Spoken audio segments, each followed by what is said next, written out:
All right, welcome inside the IKS Media Studios. It's time for SJHL Weekly. I'm your host, Clark Munroe. We had a crazy weekend to go over with you. 11 games, a lot of shifting in the standings, and some storylines coming out of it. Of course, today's episode is brought to you by our friends at UPL, so thank you to them. And we're going to be joined later on in the show by surging Melfort Mustangs captain, Zayden Saddlemeyer. We'll be joined by him, like I said, in next segment. The captain of the Melfort Mustangs, who have 3 wins in their last 3 games, Nugsy, and we'll get to Nugsy later. Don't bring him in yet. Don't bring him in yet. There's a teaser. But first, let's make sure to thank our sponsors: Cantera Seeds, Capital Auto Mall, Canalta Hotels, SGEU, Sask Lotteries, UPL, Chevrolet, Great Western Brewing Company, SaskTel, RBC, Saskatchewan Construction Safety Association, and Vaterstad. And later on in the show, we're going to be joined on set here by another one of our sponsors, Sask Power, to talk to Aaron and Lance about some of the opportunities going on with Sask Power and how they're getting involved in the SJHL this season. Some pretty cool stuff. We'll talk to them later on in the show. But before we get started, if you're watching on Facebook, YouTube, Twitter, make sure you hit the share button, hit like, comment in. We'll get some of your comments throughout the show if you're watching on Facebook or YouTube specifically, but make sure you're sharing it. It really helps us out if you do. And join the conversation because we want to hear from you. And I really want to hear from this guy. Now we can bring him in. The teaser earlier, but now we got him here, Jamie Neugebauer. Jamie, thank you for joining me today. A big weekend and some crazy great stuff coming up this week, including later in the week, the game of the month for SaskTel in Yorkton. It's going to be Kindersley at Yorkton on Friday night. You and me are going to be on the broadcast. I'm pretty excited. It's my first one. You've done several, but it's my first one, so I'm pretty excited about it. But first off, how was your weekend? Yeah, the weekend was good. There was a lot of good games in the league. A lot of goals were scored. Yeah. Lots of skill was on display. And yeah, certainly very excited to have you, pardon me, on the broadcast with myself and the great Rob Hart, who, of course, I called the game with there in L'Orange last time out. But I think you're going to have a blast. It's really fun. I'm excited. It's going to be a good time. And Kindersley and Yorkton right now, Yorkton's moved up to 5th place. Kindersley's in 7th, so it should be a really solid game in Yorkton on Friday night. Let's have a look at the weekend that was. There was 11 games. Let's start with the Sask Lotteries look back. And we'll start with Friday night's game on the Elk Ridge scorecard. And of course, that started with this is a great way to start the weekend. Honestly, it kind of sets up a lot of our storylines. The Melfort Mustangs went into Estevan and took a win away. A 3-2 win for Melfort over the Bruins. And then Melville got a 6-2 win over a decisive 6-2 win over the Weyburn Red Wings. That's another topic that we'll be talking about shortly. The Yorkton Terriers with a 7-5 win over the Nipawin Hawks.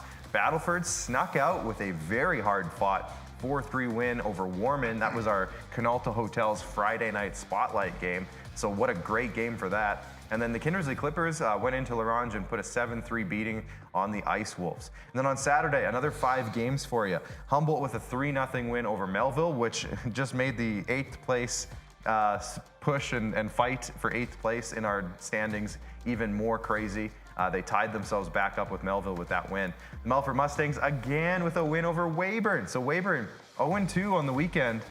So a big couple of losses for them, but a big 2 wins for Melfort over the weekend. Warman with a 6-5 overtime win over Battleford. It should say overtime in there. That's okay, though. And then Flin Flon, a 6-3 win over Yorkton in a very good, that was kind of like the marquee matchup, you might want to call it, depending on who you ask, of course. But the Flin Flon Bombers at home stay perfect. We'll talk about that in a sec. L'Orange got a win over Kindersley on Saturday night, and so we'll have some questions about Kindersley, but also a huge shout out to L'Orange. What an effort from them, but that didn't last too long, the celebrating I should say, because Yorkton on Sunday got an 8-2 win over L'Orange to cap off the weekend. So Nugsy, let's have a look now at the headlines here as we kind of come back into the studio. We'll take a look at the headlines because we have a lot to talk about. There's some really interesting storylines coming out. Number 1 is not dead yet. And that, of course, is the Melfort Mustangs. We'll talk about them in a moment. Cheers to the Underdogs is number 2, still perfect. Of course, Flin Flon at home. And then 2nd place, we'll talk about that after. You'll know what we mean. But let's start with Melfort. Wow, they're not dead yet. They are keeping the fight for the playoffs alive. They're only 5 points back out of a playoff spot now. We've been saying it, Nugsy, for a while now. I don't have a watch on, but for a while now, that they are just as good as anybody in that playoff race, and they showed it this week. Yeah, I mean, obviously, first and foremost, and you always start with goaltending. Kaysen Kabelka, outstanding. And also, you know, Madden Malaka was really good in his game as well. Interesting that Kabelka played 2 and Malaka played 1. Not going to read too much into that, but I'm going to point it out. 2 wins that, you know, what are the difference between the losses that Melfort have had this year and these wins? Well, just a simple bounce, almost more than anything. You know, I mentioned to Rick Oakes, speaking to Trevor Blevins, their coach at times this year, just the bounces haven't gone their way. It's been kind of a weird year at the Palace, but you feel like those bounces, if they just shifted, if they just turned, then this team certainly had the talent. Obviously, they made a bunch of moves at the trade deadline, maybe not the moves people thought, but it still shook up that locker room. I think that was the biggest thing. You know, they brought in, you know, Engelot. You know, they brought in Hunt on the back end. Yeah. They made a few moves. They didn't change the dynamic of everything, I don't think, but just, you know, get people have a little bit of energy, and that's a big difference. And, you know, they went into Estevan, they went into Weyburn, places that have been really hard to go into this year and win. And the last thing I'll say is go back to the goaltending. They're only 5 points out of the playoffs, Melfort. And how will they get into, you know, range of keeping into that playoff battle? Those guys deserve a lot of credit. The D-Corps, Bo Eisner, and his crew, they deserve a lot of credit for keeping Melfort within range, because they just weren't scoring. Right. Was the biggest thing, but they were still keeping them out. So the recipe is still pretty good in Melfort. Definitely, and you know, 3-2 win against Estevan, 3-2 win against Weyburn, and I think, like you just said, I think that's going to be a huge key for Melfort's playoff push. Is those 2 goalies, is the play of Kaysen Kabelka and Madden Malaka, because if they're going to win games the way that they're structured and the way that they've played all year long, unless we see a deluge of scoring. How about that for vocabulary? Yeah. A deluge of scoring in the next month, 2 months or whatever. They're going to have to win games 3-2, 2-1. And Blevins, you know, some would call it a guy that believes in what he does and doesn't change much, and believes this is how a team wins a game. Some people say, oh, we got to adjust this and that and whatever. And I actually was, you know, in my pregame or my pre-series, pre-final podcast that I did last year, you know, with Mike Reagan before the finals last year, we talked about, you know, and Clayton Jardine too, is Trevor Blevins going to change this or that to face Weyburn with DK and with Maharaj and Chakrabarty and whatnot. And they're like, I don't think Trevor Blevins would change for anybody. I don't care if Connor McDavid was on the other team. Not sure Trevor Blevins would change much. So, you know, he believes in certain principles. He sticks to them. And, you know, when they work, they obviously work very well. And so the Mustangs, I asked him, you know, what's been the difference the last 3 games or so? And Trevor Blevins just said, you know, the buy-in is there now. Yeah. And so that's the biggest thing. You know, coaches can say what they want. They can have principles. They can go draw X's and O's on the board. The players are the ones doing it. They haven't the ones bought in. Then it doesn't matter. So, and now it seems like the Mustangs have bought in.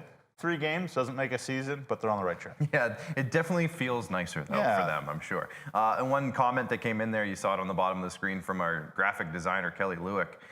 Kelly mentioned the top seeded teams, if Melfort gets in, they're going to have a Melfort Mustangs problem in the first round.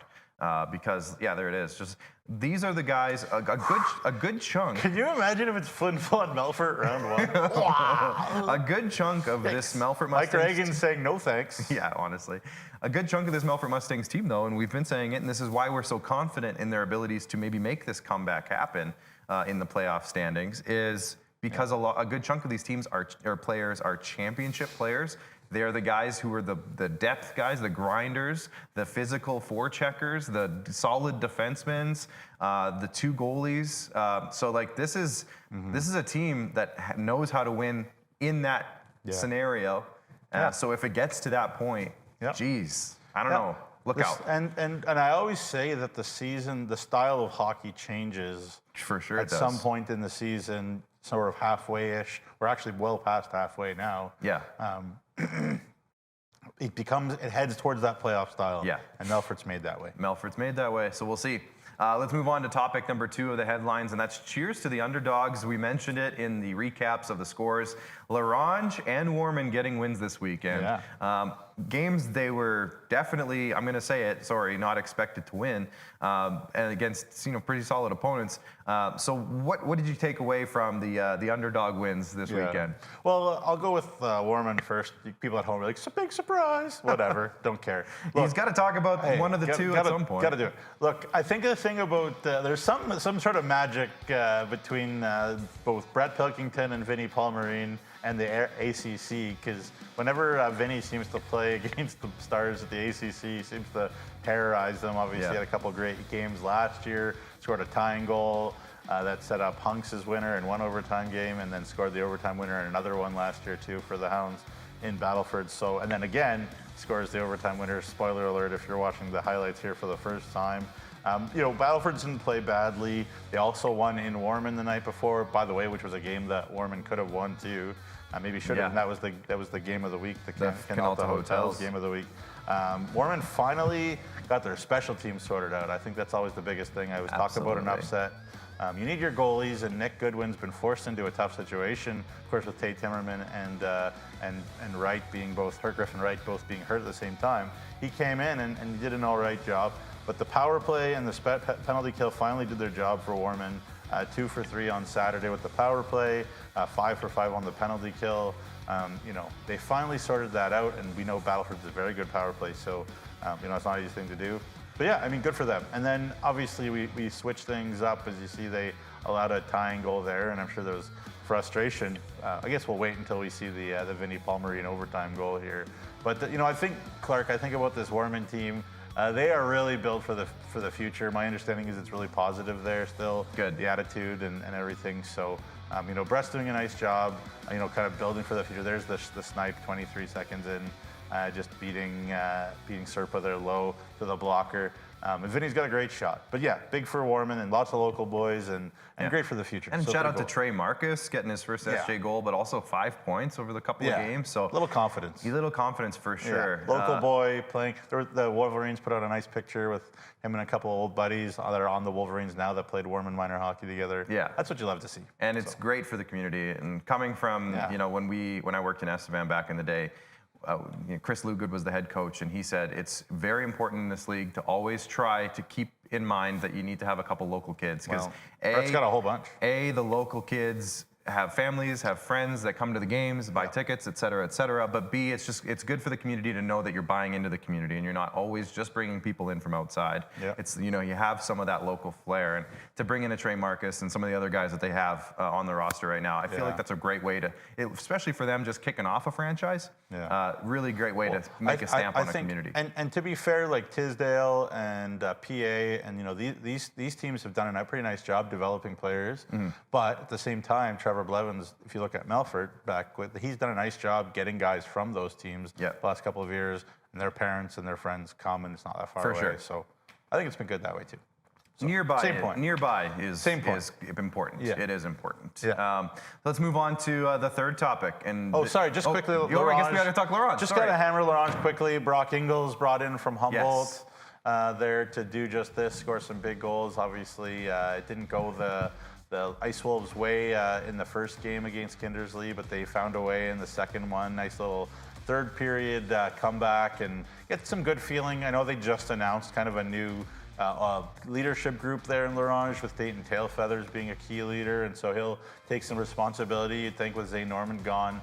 But yeah, just Kindersley didn't have a very good third period, and Emery Lawson in his pregame chat the next night when Larange played Yorkton said, if you give this team opportunities, they do have young players, put them in a little bit of space and time, they're going to cause some damage. You think about Waylon Gardapi, you think about Brock Ingles, you think about William Knox, you think about Evan Cook. Like, these are skilled young players that if they stick together, Larange could have a real team, next year. And then there you see Brock Ingles complete the comeback there. So good feeling for Larange. Trade deadline acquisitions, Jackson Smith and Jordan Lafleur on the ice. So good for them. Stuff. I'm happy. The goalies there, especially our buddy Brownie, faced a lot of rubber anyways over the weekend, but that's what's going to happen. And cool for him to stick around. And it just reiterates, both of these teams winning, just reiterates that anybody in this league can beat anybody in this league on any night. Yeah. So You sure about that? I'm not here to Yeah. disparage anybody in other leagues. Obviously, I'm not chirping anybody, let alone my old stomping grounds in the OJHL. Right. But Jacob Streetsy and the Milton Menace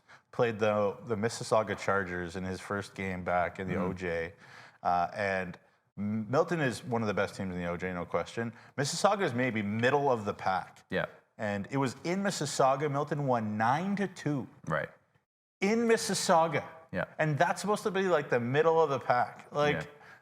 Just we have a very different league. It's different. So it's cool. And, for those who on a weekly basis check out the SJHL national rankings and say, how come SJHL teams aren't near the top or closer to the top? And I don't know if I want to break the glass on what that is, what the SJHL rankings is, but it's because our league is so deep and we have so many good teams that we don't have the top-heavy leagues like some of the other leagues in our country have. Warman beat Flin Flon this year. Yeah, so we don't have in some of the Eastern leagues, especially, I'll say there is super teams and then everybody else. Well, yeah. Super teams. There's maybe, some nights in Alberta that aren't as hard either. For sure. Manitoba. For sure. We just have a special league. I just feel like our league is so much deeper, and because of that, for those that are asking, how come our teams don't show up on the CJHL rankings higher and more often? It's because our league is just way more balanced. Because Warman and Orange are not bad at all. Yeah, our league is just way more balanced, and we don't have 8 of our teams getting run out of buildings every night. It's way different. So anyways, I don't mean to bash the other leagues. I shouldn't have maybe said some of that, but here we are. We're past it now. Topic number 3, speaking of the top teams in our league, Flin Flon, they are still perfect at home, Nugsy. Can you believe, first off, can you believe it? Second off, can they keep this up? I don't see why not. Yeah, why not? I kind of joked around with Mike a little bit about it, and he wasn't having any of it. He's so like, stop that's talking fair about enough. it. He said that's not going to be easy, and that's fair enough. I think they have balanced attack. No matter what they play, they're kind of around 500 at home on the road, which is kind of weird. I think they played better on the road. They especially had that rough early stretch where they were they weren't great on the road. That's so that true. probably helps a little bit. Charlie Tritt got in there and played very well. I actually asked Mike, especially about this Yorkton Flin Flon game. What'd you think? Obviously, they've kind of played 2 games. Since the trade deadline, they beat L'Orange, and then they beat here Yorkton. And so I was like, what do you think so far about how the deadline guys are adding? He loves the new guys, obviously. He's a big fan of all 3 of those guys. He thinks Knutson, especially has been, exactly what he felt like they needed on the back end. But, he also isn't thrilled, with his team. He's like, we could play better. I said, what a hockey game that was between you and Yorkton. The skill level, the speed, it was probably the best, most entertaining game I've seen in the league so far, because Yorkton's playing great hockey right now, too. Wow. And he said, I wasn't great for the coaches. And I said, well, there you go. The classic coach The classic coach's answer. Still won 6-3, but whatever. Yeah. But hey, this Flin Flon team certainly will overwhelm a lot of teams the rest of the way, especially with the Whitney Forum. Adding Connor Miller's another layer, and they're going to get La Lumiere back soon too. That's a big piece. That's another good big piece back, and so Team Nostradamus really needs him too. Yeah, actually. you do. But it's going to be a good battle, and I think both of these teams really expect at the least be semifinal teams. And so it was fun to see them go head to head. But yeah, the Flin Flon Bombers, again, they really wanted Charlie to come in and be their #1 goalie. Here's a beauty by Reed Arbery, by the way. That was unbelievable. Yep. I watched that one. We were trying to decide. We'll show you the highlight of the week. It wasn't that, but I was like, man, maybe that should be it actually. But anyways, Charlie's come in, really stabilized the net. This team's playing with a lot of confidence. Mike, I think, wants them to tighten some things up. But 6 different scores against Yorkton. That's a good recipe. Again, if they get fully healthy, I don't know how Mike handles their decor because they have about 9 guys that should be in the lineup. Honestly, I'm not exaggerating. Their decor is hard to figure out who to not put in. Right. So hey, it's a good problem for Mike to have. I'm sure those players are going to have to battle their derrieres off in practice, but only makes them better. Should be interesting. You mentioned it, and you saw it if you were really paying attention. It was so close to the beginning of that highlight pack that we showed, but let's show it now. The tour Tourism Saskatchewan highlight of the week, and we're giving it to Maverick Delisle of the Flin Flon Bombers in that win over Yorkton. Let's check it out. For Lees, he hangs on to it. Lees to the top of the high slot, dropped it back to Lyle. Still no shot. Now Delisle hangs on, walked in, and that's Henry scores. What a goal! Oh my goodness! Every single goal of this game has been an absolute highlight reel. Maverick Delisle been red hot, like we mentioned. It was a really nice goal. That backhand at that angle is really hard too, and he faked the shot, which I think gave Callum Craig a little bit of a tough time, which set up the last final move there. Which great play by Maverick Delisle, and his point totals have really taken off in the last couple of weeks. I think he's really reacting well to some of the opportunities that he's been given up there in Flin Flon. Let's move on to the fourth topic in our headlines, and that is second place? Question mark? Because this is the thing, and maybe some people might even make the argument, Nugsy, that Flin Flon isn't even necessarily that far and beyond. They are in first. They have 4 points ahead of Battleford's for first. But when we're talking about the second place battle right now, Estevan has been in second place. Battleford's is now in second place. Everybody's had a turn. Nipawin's has been in second place. Weyburn has been in second place. Yorkton, I don't know if they have, at least for a while.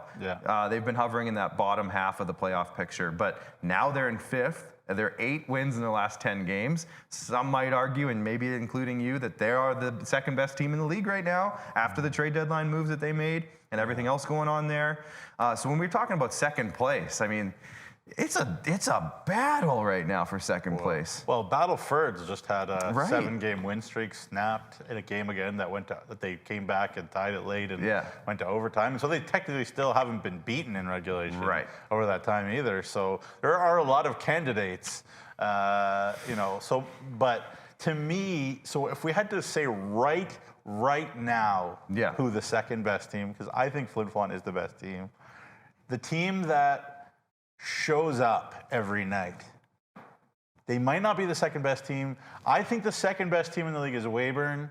They didn't show it this week. Yeah, they had a rough weekend. There's a time where they don't show it, and that's, I'm sure, frustrating for Cody Mapes. For sure. I'm sure when it comes to the playoffs, they will. Yeah. The team that shows up every night lately, to me, has been the Yorkton Terriers. They add Tyler Palin, they add Gavin Bartha, they add the gray kid there from Swift Current and the Dub, and that top line. The thing about having a top line, on one hand, the other team's top pairing is going to say, we're going to watch them and we're going to try to shut them down.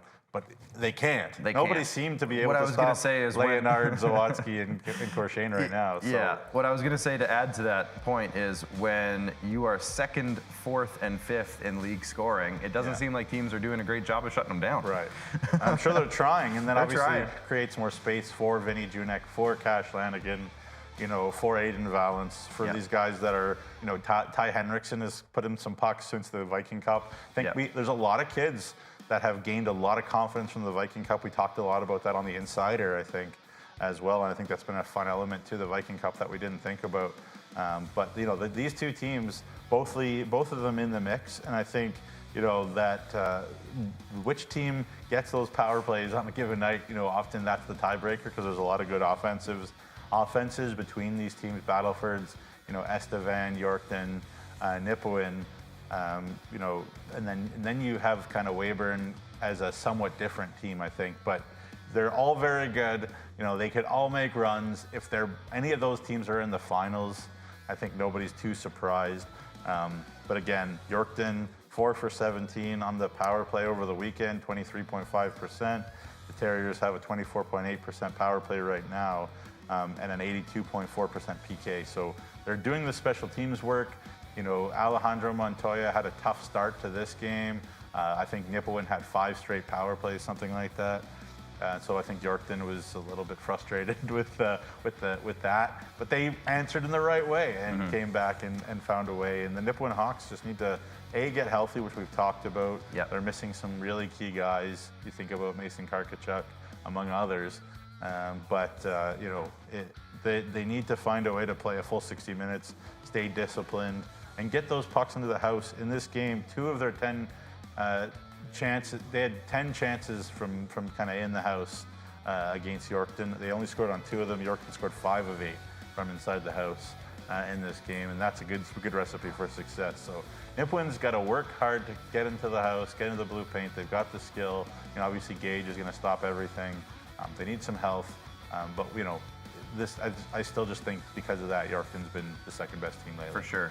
Nugsy, I'm going to say something that might perk some ears up and make some people go, huh? We'll see what you think, though. Yep. And maybe Bryce can have the ready to go. Do you see in this Yorkton Terriers squad, thank you, flashes of 2 years ago's Melfort Mustangs? Now, when I say this, listen, everyone's like, hey, come on. They won the championship. They were loaded. They were first place all year long. Okay, hear me out. They had a very good, probably the best top line in the league. They had a really solid second line that performed and contributed. They had a very hard to play against third line and a very hard to play against fourth line. They had defensemen who could score but also be physical. The way I look at it, like Zawatsky, Korshane, and Leonard equals ? Hutchinson, Sleva, Duguay. Maybe not. It's hard to say because those guys were so good. Yeah. So it's hard to be like they're on that level. But I think stats-wise, they're on that level, numbers-wise. Tommy Reese equals Chase Frietmore.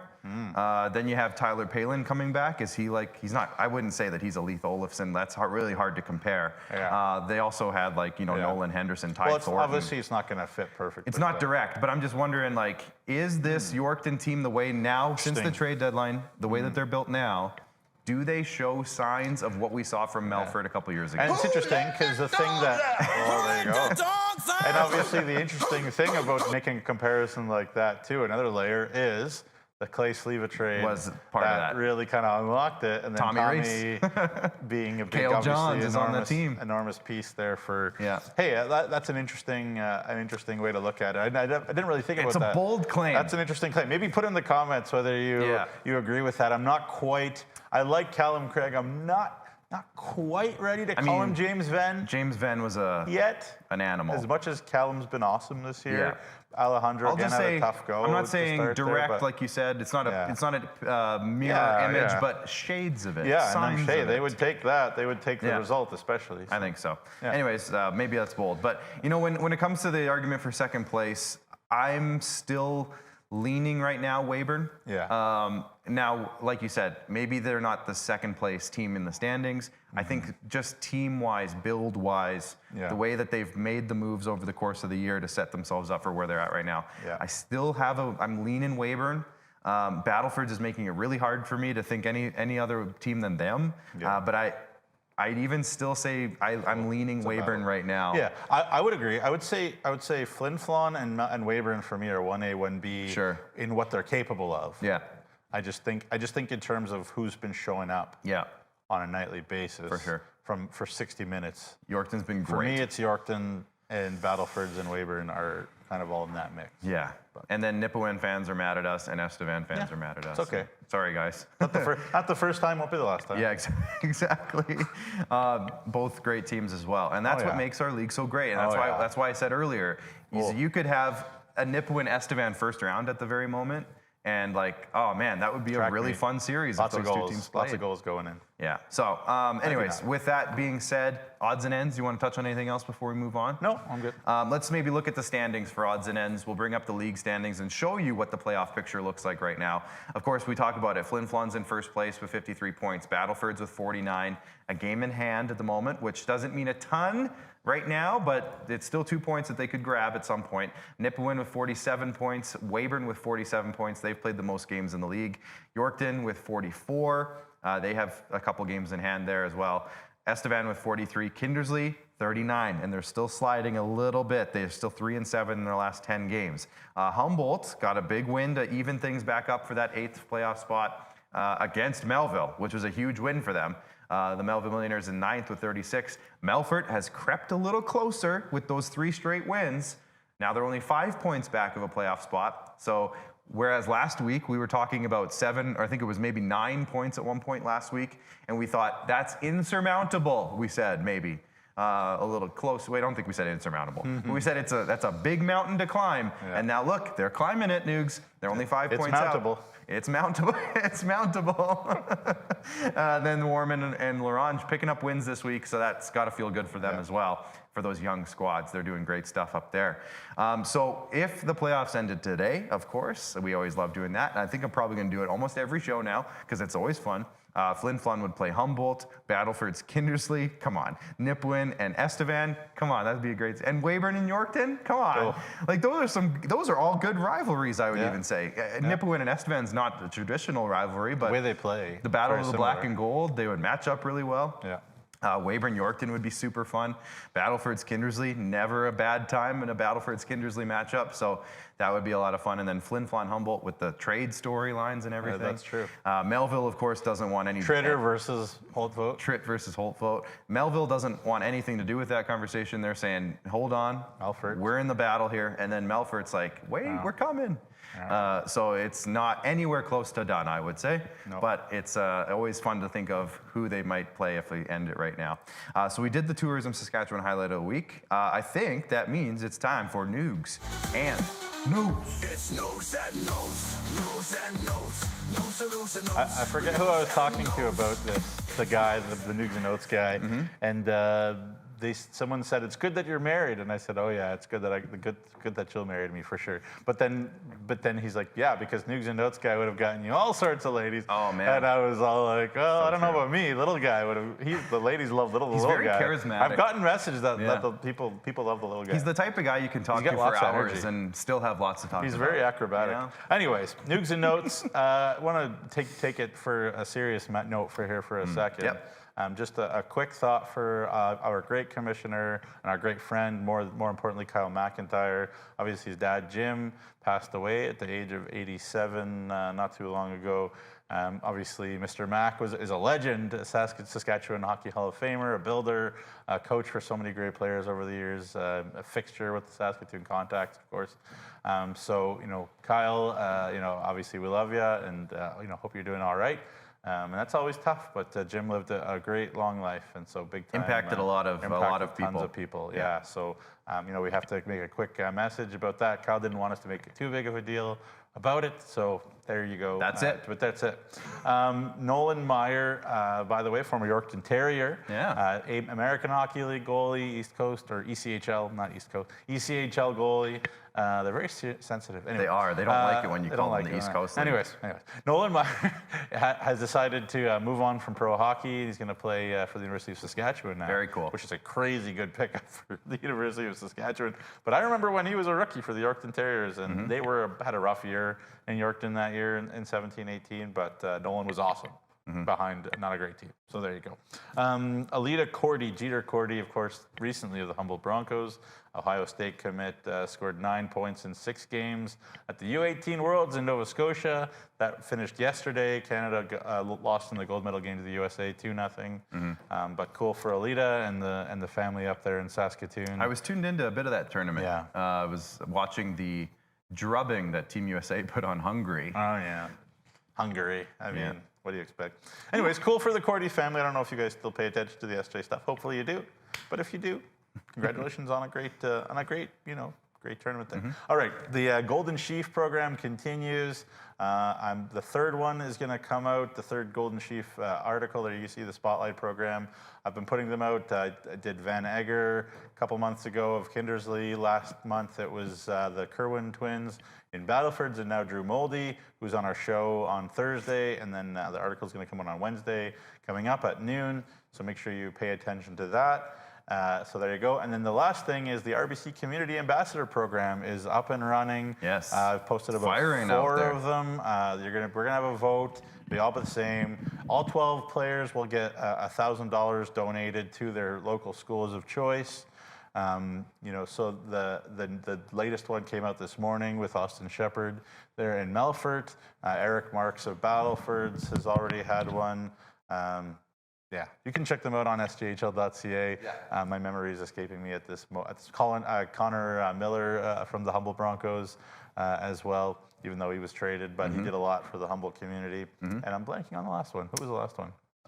For Weyburn? The first Weyburn? one. Was it Weyburn? Yeah, it was. It's totally Weyburn. Anyways, it's exited my mind. I'll find it. It's all good. We'll figure it out. Anyways, RBC Community Ambassador, the winner of the league that gets the voting of that will get a further $2,500 from RBC to their local school there, and I think it's been an awesome partnership. It was Drew. The last number of years. Oh, it was Drew Moldy. Yeah, you doubled That's up why on I Drew. doubled up. I've been interviewing Drew for all sorts of things. Drew, yeah. I guess lately he's probably sick of me. I'm not talking to Drew Moldy the rest of the year. He's really sick of me, I'm sure. Anyways, Mr. Mustache wearing the Blue Jays hat and whatnot. All right, that was Nugs and Notes, but the RBC Community Ambassador is up and running, and really enjoyed it. So keep it going. We got, I guess we got 7 more or whatever it is. Yeah, so there you go. Every team. Nugs and Notes. There you go. Thank you, Nugsy. When we come back from our break, we're going to be joined. I just got word that he is, I believe he's in and waiting. So we'll go hit the break. The captain. When we come back, the captain, Zayden Saddlemeyer of the Melfort Mustangs, the surging Melfort Mustangs. And the captain of the Viking Cup team. And there you go. I think. A lot of Technically. response. Yeah? Sort of. He was the one that went to get the trophy after we... Pretty good sign. So I think he was the... Well, he'll be joining us. We can ask him after the break. Stay tuned. The Price Beat Guarantee is back at Capital GMC in Regina. We will beat any price on any new vehicle from any competitor, or you get $500 cash guaranteed. The Price Beat Guarantee at Capital GMC in Regina. At Vatterstad, we're partnering with North American farmers to create the perfect emergence. We're doing this with new and innovative tillage, planting, and seeding solutions, optimized for the field conditions that you face, and with industry-leading capacities to help you get the job done in short windows of time, so you can maximize yields. Vatterstad, we look forward to growing together.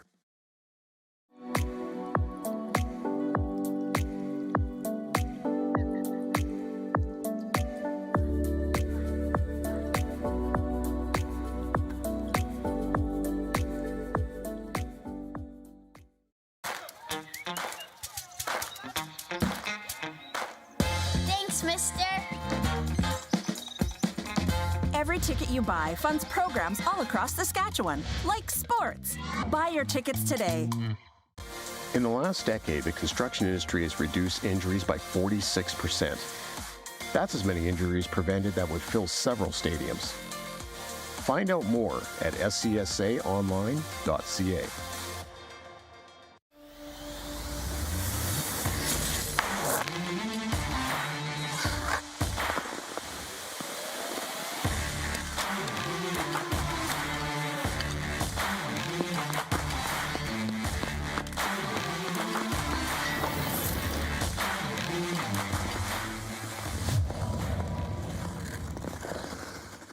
Feeling like your dreams are out of reach? RBC has programs and resources to help you open the door. With RBCX Music, RBC Training Ground, and RBC Scholarships, your idea of your highest potential happens here.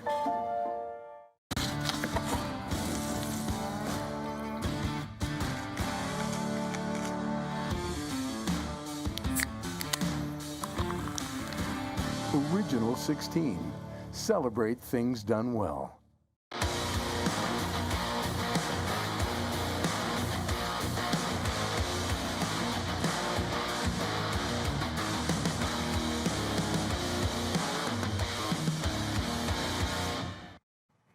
All right, welcome back inside SJHL Weekly. Some breaking news. Nugsy mentioned when we were talking about LaRange, you mentioned that they had a new leadership group of assistant captains.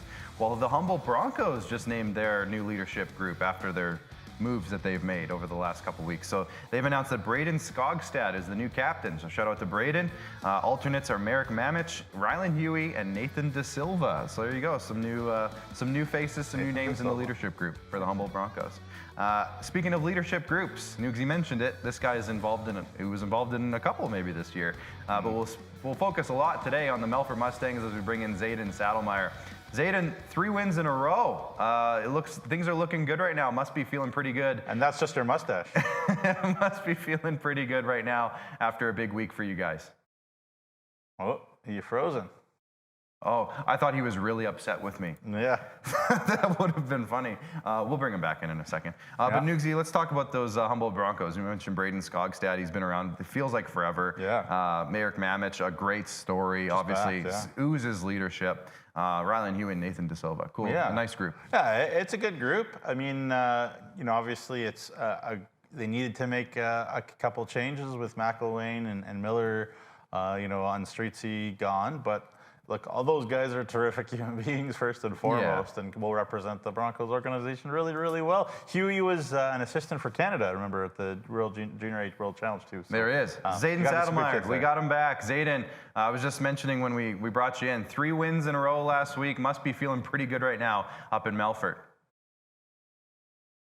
Great. It's good to finally get some wins under our belt in a row, right? Yeah, we're feeling good. Yeah, for sure. So obviously, it hasn't been the season that a lot of you probably thought at the moment. But like we said, the management group kind of stuck with the group, believed in the group. What did that mean for you guys after the trade deadline was over and you could kind of breathe a little bit? What did that mean for you that the group kind of stuck together?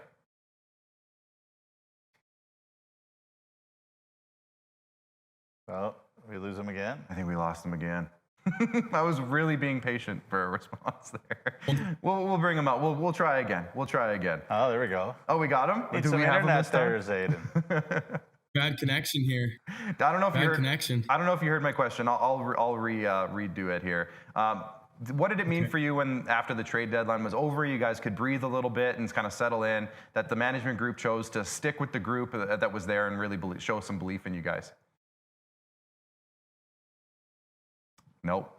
I'm going to ask that question again. I promise. It'll work out at some point. We'll get him again. We'll bring him off the screen right now, guys. We'll try to get that sorted out if we can. But Nugsy, why don't we go ahead? Bryce, I don't know if you're ready for this, but let's go ahead and do Players of the Week. I think that's a good segue here. We can talk about some stuff from this past weekend as we just kind of settle things in with Zayden there. So we'll do Players of the Week. I know Connor's ready to roll, I'm sure, with that.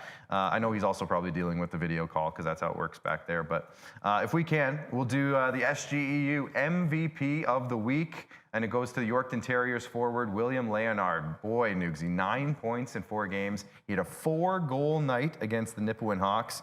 So super unbelievable performances there, and he's not alone. We're going to move on to the Borgo forward of the week, and it's his line mate, Gabriel Courchain. Now, William Leonard had 9 points. So did Gabriel Courchain. I think it was updated from 7 points at the end of the weekend. They updated it to 8 points. So he actually added an assist at some point during the weekend. But 5 goals in 4 games. He had a hat trick as well over the weekend against L'Orange. So this guy seems to be every week he's in one of these awards. Single-handedly keeping up Team Nugstradama. Yeah, honestly, your SJHL fantasy team really thanks Gabe Courchain. The Super U Defenseman of the Week, we're going to Nipawin for this one. Raider Wallington with 3 points in 2 games for the Nipawin Hawks. And Nugsy, I think you mentioned it in your article on SJHL.ca. But if some of these defensemen can start pushing some offensive numbers, that'll be huge, especially with some of the injuries that they've had. Yeah, just some injuries, but I think an opportunity for a good local boy. Obviously, the Wallington family is one that's well known up in Nipawin, and so obviously it's a good opportunity for him. He's a good young player. Oh, he's 19. He's not young anymore, but he's got tools for sure. Not a big boy, but he's got some puck moving ability. So give the puck to Ashton Tate and Connor Watson and Brendan Olsen. Good things are going to happen. For sure. And this is his first appearance in the awards this year, so shout out to Raider. The goalie of the week for Sastel is going to Kaysen Kabelka. Nugsy, 2 big wins over the Southeast teams on the Highway 39 in Estevan and Weyburn. And this is a big piece of why, and we'll talk to Zayden in a minute, a big piece of the 3 straight wins there in Melfort. The Sask Milk Rookie of the Week. We're going to Humboldt for this one. Owen Chapman makes his debut, I believe, for this award. And he's going to be a big piece of the future here for Humboldt going forward. And he had a great week for the Broncos with 3 points in 2 games. And like I said, he's going to have a great opportunity there with that young roster in Humboldt. And then the Cantera Seeds Saskatchewan Player of the Week. We can't go much further than the other member of the line in Yorkton. It's Jai Zawatsky. He had 8 points in 4 games, 7 assists. Nugsy, and I think you said in the article on SJHL.ca, again, I'm plugging the article, 12 assists, I think, in his last 5 games? Is that correct? 12 assists in his last week and a half. Yeah, 12 assists in 6 games. Yeah, unbelievable stuff for Jai Zawatsky. He's really driving offense with that line. Yeah. And they're having a good time on that top line in Yorkton, I'll say that. So we can bring it back into the studio. There's your players of the week. I have some streaks for you. Let's hear it. Some of the players' streaks that are really on fire right now. There's a whole bunch of guys. Usually I look for the streaks, I keep an eye on them. And there's like 1 or 2. There's like 5 guys on long streaks right now, so I'll just name them. Josh Gniddig has 18 points in his last 12 games on a 12-game streak. Yep. Maverick DeLille has an 8-game streak, 14 points. Joey Lees, 7 games, 11 points. And then William Leonard, 15 points in 6 games. Oof. That's good, right? I think it's pretty good. And Soupy Campbell, 12 points in 6 games there for Battleford. Since the Viking Cup, again, just been terrific. And if only Zayden Saddlemeyer could figure out his internet. Yeah, well, I think we're having a little bit of an issue with Zayden. So we'll do a little bit of time filling. We'll fill the time a little bit more as we continue to go along. Why don't we have a look? We're going to do this later on before we end the show, too, just because that's what I always do to end the show. But let's have a look at the upcoming schedule. And we also have to look at the divisional standings, because we didn't do that earlier. Sure. So let's have a look at the upcoming standings, or upcoming games, I should say. Melville's going to be in Nipawin tomorrow. Kindersley will be in Weyburn, and Battleford's will be in Humboldt. That's going to be a big Nutrien Division clash. A lot on the line in all 3 of these games. Of course, all of them right now are either in a playoff spot or tied for a playoff spot. So points right now are at a premium. And then on Wednesday, 2 more games. Kindersley's in Estevan. They're doing a little southeastern swing right now. And Melville will be in Melfort in the Battle of the Mells. So, Nugsy, 5 really good games. Can I just say, too, and those are awesome. Like, we have Zayden. Just want to say, some of the fans in the comments section, way to go. Like, people aren't angry at us. They're not. They're being honest. They're saying, "Hey, we're not mad at you. We just need to play our game." Nipawin and Estevan fans are being honest and realistic with themselves. Look in the mirror. Don't yell at don't shoot the messengers. I love that. Yep. Hey, that reflects good parenting. That reflects good leadership and attitude. There you go. So there you go. Well, speaking of good leadership, we're going to try it again. Let's go, Zayden. Zayden, I think we have you this time. I hope so. We were just talking about the standings and the last week or so of games, and we talked about your 3-game win streak that you guys have going on. Must feel pretty good right now in Melfort. Yeah, it feels fantastic. I mean, like, this is where we have to be, right? This compete level. And every single night, right? Like, yeah, it feels really good to string some wins together. There we go. That sounded like a good answer to the question that I've asked 3 times. So I'm glad we got that out. I'm glad. Zayden, it's been a really great couple of weeks for you. Nugsy and I have talked about it a lot. Obviously, the Viking Cup after the Christmas break there. Great performance from yourself while you were there. One thing that we've kind of talked about since that tournament is what kind of confidence did that tournament give you, give other players in that tournament coming back to our league now, now that you've had some time to readjust? I feel like a lot of confidence, right? Like, first of all, it was a great tournament and playing with great players, 20 great guys. Like, yeah, and obviously you saw how well the SJ did. And yeah, it's great confidence. I had a great tournament myself. And yeah, it just made it was really fun, really easy, kind of a break from like the grind of the regular season. So yeah, it really helping out a lot right now. Feeling good. 20 great guys and a half decent broadcaster, maybe. Yeah. And a half decent. Yeah. Half decent. Half decent. Jaden Villafane, by the way, the trainer, did an unreal job too. We got to mention, does not get enough credit there. The Kindersley guy, he was an awesome job. All right, Zayden, I got to ask you, and I think I messaged you a little bit. I messaged Blevs too. Like 3 games in a row you guys have won here. What is the switch maybe that has flicked? Is it the trade deadline? Did you guys have did you sacrifice a hockey stick on fire or something in your locker room? Or what did you guys do to figure this out here recently? I feel like the deadline definitely happened, right? We made some moves there, but I feel like it's just a buy-in piece. Like, all the guys know that, like, this is the time to go, you know, like, we felt it earlier, but it just wasn't quite there. We know now that we really need to string some wins together to make it happen. So I feel like, yeah, everyone's just buying in. Everyone's coming together. We're having fun. We're clicking. Like, yeah, it's everything's looking up right now. For sure. And, you know, kind of a follow-up to that, and Clark kind of touched on it a little bit in his question too, but, you know, a lot of people asked me, I'm sure a lot of people asked Clark, Are they trading Zayden? Are they trading Bo? What are they going to do with Caleb Binner? What are they going to do with this guy? Because you look at like a guy's date of birth and it says 20-year-old and team's not where they think they're supposed to be. And, you know, you can fill in the blanks. You're not a dumb guy. So how was that like for you? Was that like kind of frustrating? Were you able to put it out of your mind? Because obviously you performed at the Viking Cup in the middle of all that. So how was that for you? Yeah, honestly, it's good. I mean, I think Blevs has, obviously he does. He has a lot of belief in our guys, and that's why we stuck to who we stuck to. And it's great to know that, right? Like, it's a lot of confidence knowing that coach likes you and wants you to play and wants you there and doesn't want you elsewhere. So, yeah, I feel like even the deadline piece, keeping all our guys really helped our room as well, right? Like, know that we are trusted and that we can do it again. Yeah, a lot of championship experience in that room. So sometimes you just got to let it figure itself out. And the last week or so has been a sign of that. One thing that we talked about, we just announced the players of the week. I think you were figuring out your connection, so you might have missed it. But Kaysen Kabelka got goaltender of the week for SaskTel.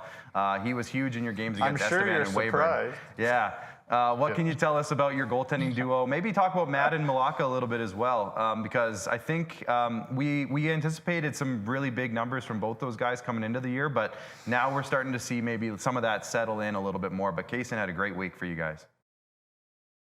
Yeah, I mean, I can start with Madden, but yeah, like how fantastic he was for us last year in the playoff run when Coombs was hurt or couldn't play. Like Mads would step in there and do the best job ever. He was fantastic, and obviously this year as well, right? He's had a little bit of injury trouble now and then, like it's hard to get going, but yeah, he's a fantastic goaltender. We trust him. We have full belief in the goalie pair, and like you said, Kaysen Kabelka was fantastic this weekend. I mean, like he really is a stud. When we need to lock him down, he will lock it down. And yeah, it just showed these last couple games, right? For sure. Now, you mentioned the trade deadline and the room staying together for the most part, but a couple of new guys, three, I think, new guys coming in. So what have those three guys been like fitting into the locker room so far, and how have they kind of found their roles so far with the team? Honestly, it's been great. It's been really easy. Like, I feel like we're a very easy dressing room to come into. And for those guys, they just fit right in. And all of them have been, I mean, first couple games, right? It's hard with a new team. It's hard to go play a new system and all that. But now that we have a couple practices under our belt and some games and some wins, I think that's really why the wins are coming together now, because we really are figuring it out, and they just gelled right in our locker room like they've been there all year. Yeah, so it's been great. Yeah, so I was a little unclear about who like the captain was and whatever, and the leaders of the Viking Cup. Everybody was such an amazing leader. Like, I don't need to tell you. You seemed like you guys were gelling and you were lifting each other up, and the dynamic of leadership was awesome. But obviously, you do wear the C for the Melfort Mustangs. So I want to ask you about that leadership element, because I think about your team. A lot of players on your team. Again, I don't need to tell you, are very, very talented, have a lot of experience, a lot of junior experience, be it with the Melfort Mustangs, be it in the SJ, be it in the Dub, wherever. You have guys that have really produced in a lot of places over their career. So as the leader, as the captain, when a guy is like, I should be able to do this, I should be able to score this much, I should be a little bit more consistent. What has your role been, kind of taking guys maybe aside and saying like, hey, like just stick with it? Or have you been like, figure it out, like tough love? Or I guess, how is that dynamic as a leader gone with a bunch of dudes on your team who are veterans that probably feel like they should be, you know, maybe further ahead in terms of where their production has been this year? I mean, there's kind of two sides to it, right? You always got to keep everyone accountable and make sure everyone's in line. But I'm also the positive guy, the keep going, help you out. You know, any questions, any rookies, anything like that. Like, I encourage them to come and speak and talk, because I was in the same shoes that they were. And yeah, even like the older guys that aren't producing, right? Like, it's just the quick conversation of keep going, keep grinding, like play the right way and good things will happen. So yeah, just more of like the positive guy in their corner, and always having someone in your corner, right, that can talk you up and make sure you're doing all right. Well, you talk about younger guys, and Zayden, it feels crazy because not that long ago, you were a rookie yourself. We were covering the league at the time, and you were coming in fresh and all that stuff, and now you're a wily old 20-year-old vet. Yep. But you've had a couple of young guys come in and have their rookie laps, and they're called up for APs. I think of Eric Granberg the other night, and a couple other guys. Yep. Simon Preston, I think, was one of them. What is it like for you now? And again, I'm saying this, I'm 14 years older than you. But what can you say about, seeing those young guys come up and play their first games, and what does that do for you? It's actually super exciting because I try to make it the most fun that it can be for them, right? Because I remember being 16, 17, APing for Melville in Yorkton was my first game. And I still remember everything about it, right? Like you remember the guys' faces, what they said, how they acted, how they conducted themselves. So yeah, and like how much fun they had, right? So yeah, we always try to make it as much fun and give them like a great first experience. And I think the rookie lap's part of that, right? Like I remember my rookie lap, so we're always going to send new guys out. And I think it's cool that they get to lead the whole team out. So it's a pretty special moment for them. And it's kind of, a full circle moment for me, for sure. Yeah. There you go. This guy's a Blevs guy, you could tell, because every time I ask Blevs kind of about the whole organization, we work hard, and he also says we gotta have fun. We have to find ways to have fun. Like he always emphasizes that. Yeah, we sure do. So I just love that about Blevs for sure, and no surprise that people love it. The kids come back and love them from Melfort Mustangs of days gone by. Anyways, time for rapid fire, Zayden. You know what that's all about. And then I promise I won't bug you for another interview for a while, because I've really been bugging you a lot lately, because we had a big one there in Camrose, so I appreciate it. All right, what was your favorite Viking Cup moment? Tossing the gloves and helmet, honestly. Yeah. That first initial moment of, you know what? It'd be tight, because it's either the goal to tie it up with 14 seconds left, because then that's the feeling of, oh my God, we're going to do this. Or when we actually did it and the celebration is just, you can't beat it, right? You can't beat it. Yeah, that was awesome. What was the favorite thing that you ate at the Viking Cup? Oh. Favorite thing I ate? It'd have to be my billet's smoked ham. Oh. She was a smoker, and she did a fantastic smoked ham. Oh, there you go. Where do you keep your gold medal? It's just actually sitting beside my bed. Is it near your ring from the championship last year, or is that somewhere else? It is near the ring. Yeah, it's right next to the ring. D1 Scouts, U Sports. I don't know where you want to go, Zayden, but this guy just wins. Wins and wins and wins and wins. So there you go. He's got the winning gene. Genetic. When you're on the bench, what does Blev say a lot? Like what's a line that he says a lot? I don't want to get in trouble, but I was gonna say I don't want to get in trouble either here. Probably just reset. Recently has been reset. It's kind of been a powerful word for us. Yeah. And anything that goes on, reset and focus on the 5 seconds in front of your face. So there we go. Probably reset. Nice. Yeah. Cool. Yeah. All right. Two more. Because I had this conversation a couple days ago. I was doing an arena for a U of R game, actually. What is your DQ Blizzard of choice? Oh. It's got to be mint Oreo. It's been mint Oreo since I was a little kid, and it's still mint Oreo. How old are you? That's a good choice. Okay. That's a good 20 choice. years old now. Oh, hey, that sounds great. That sounds great. Yeah. Okay, bonus one. How do you say the name of your town? I know we've had this conversation before, but I've heard it so many different ways. So how do you say it? Well, I pronounce it just Buena Vista. Okay. But I think it's technically French. So if you want to get fancy, you could say like Buena Vista. But people, you and the people from there say Buena Vista. Yep. Okay. Yes, sir. I know. I know. I'm not from Saskatchewan. Okay. Nobody yell at me. All right. I think you're okay. Last one is you play for the Melfort Mustangs and your last name is Saddlemeyer. What is your experience with horses? I mean, not too much experience, but my old coach and some of my buddies used to have horses, so I've been out riding horses every now and then, but not too often. Okay. No. There you go. Rapid fire. You were trying to you were going to get him on another interview. You were going to get him on our Golden Chief program with the connecting farming and hockey together. There you go. Well, Zayden, next up for you on Wednesday, you got a home game against the Melville Millionaires. I guess that's next up for you guys. So what's the message right now in the room going into that one on Wednesday?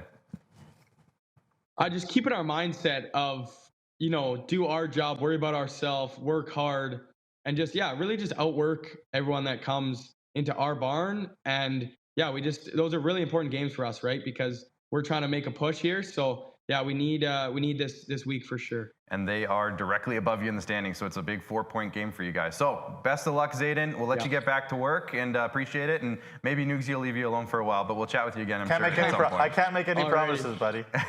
No promises. Yeah, my phone will be blowing up. There you go. Thanks, Zayden. Take care, you buddy. guys. There you go, Zayden Saddlemeyer. What a chat! A great chat. Yeah. And it is a huge game on Wednesday for them and for Melville as well. But Melville's got a game tomorrow night too, so they have a big week coming up. Those Melville Millionaires. Yeah.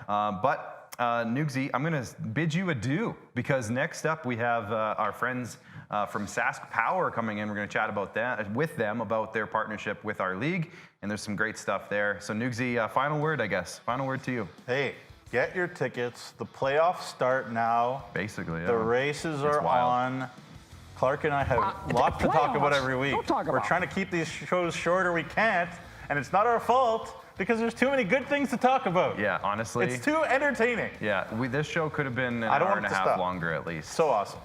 But we do try to keep it as short as we can, which is not easy. Yeah. So thank you, Nugsy. We'll be back on Thursday. We'll do it again. Thanks, Clark. So we'll talk to you on Thursday with SJHL Insider. But after the break, we're going to be joined by a couple of our buddies from SAS Power, Aaron and whoa, I'm blanking. Sorry. Yeah. Aaron and Lance. I knew that. Both SJHL. Okay, I blanked earlier today. Yeah, too, I know. So Both SJHL alums. So we'll talk about that and a whole lot more after the break.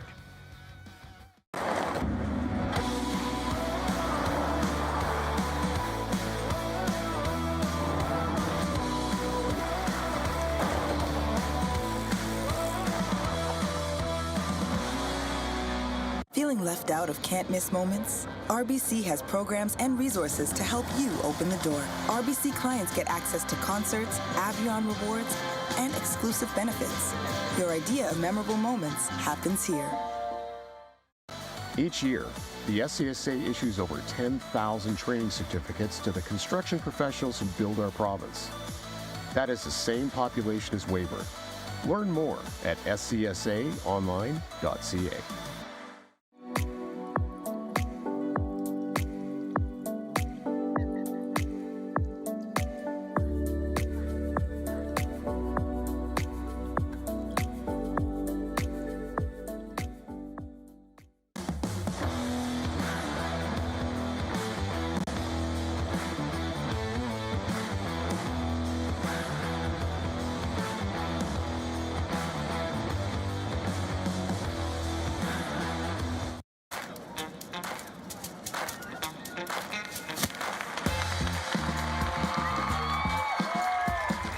Ticket you buy funds programs all across Saskatchewan, like arts and culture. Buy your tickets today.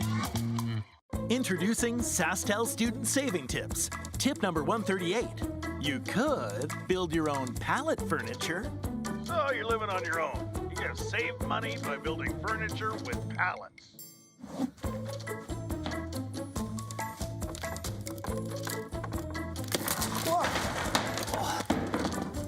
Or get Infinite 150 for only $50 a month with SaskTel student deals.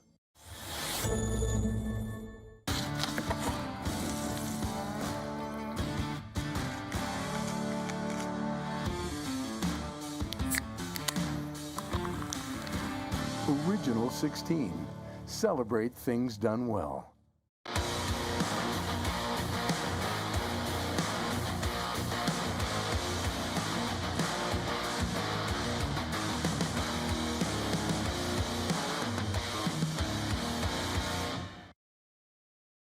SJHL Weekly. It's segment 3, of course. Last segment, we talked to Zayden Saddlemeyer of the Melfort Mustangs and got the Players of the Week out of the way. So we're going to be joined now for our sponsor chat today by Sask Powers, Aaron and Lance. Thanks for joining us, guys. A couple of SJHL alumni in the house, so that's exciting. We'll get to that in a little while. So why, I guess, did Sask Power choose to partner with SJHL?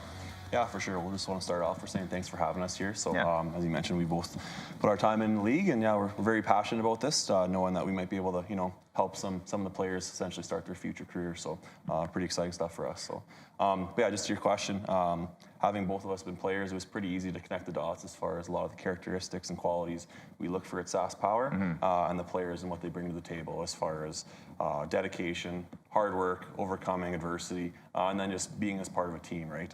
Playing hockey, the team comes first, and working for SAS Power, you're involved in teams on projects, and then we also have our field staff that are out in -30 or +30. You know, they're working as a team to make sure that we can power the province. For sure. So I guess the big thing that you guys have been doing this year is you're out in the communities, talking to the teams.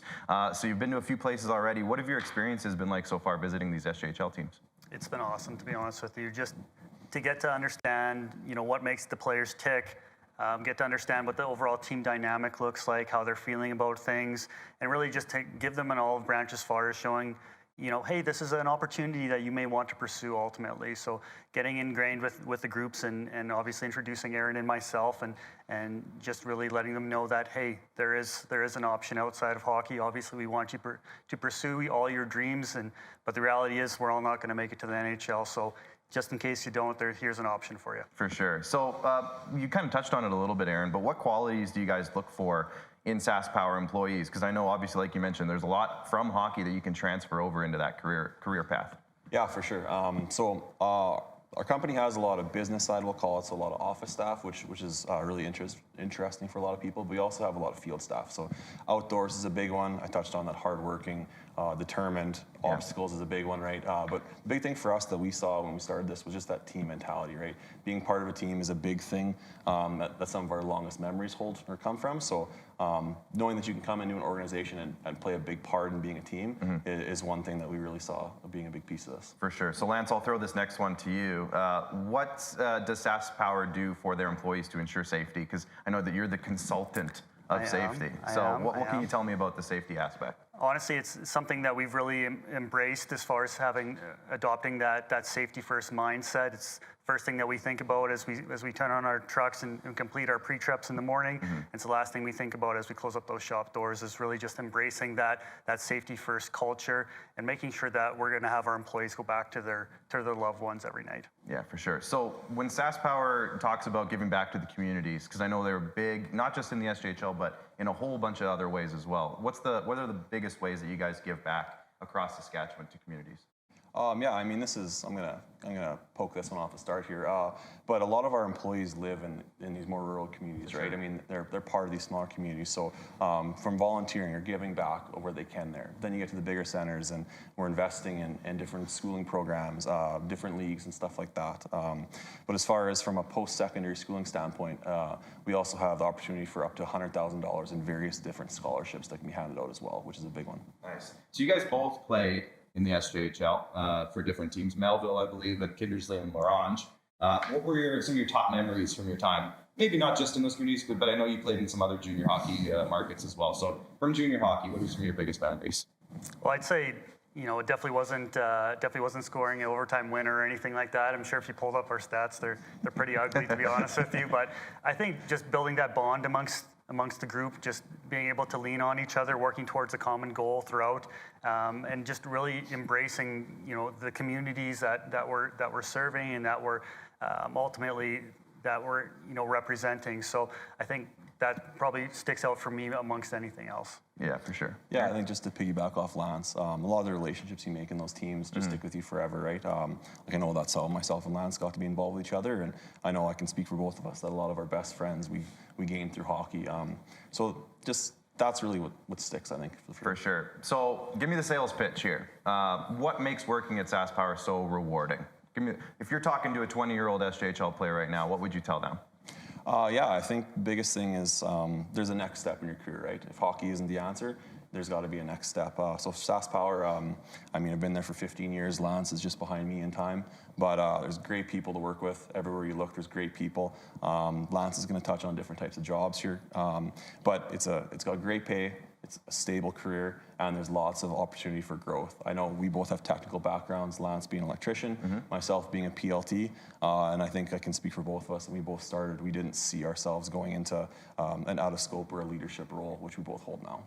Perfect. Well, Lance, if you want to touch on it, what opportunities are there that SaskPower offers in terms of career opportunities? Yeah, like Aaron alluded to, obviously both of us come from a technical background. Obviously, I'm very proud to be representing safety now.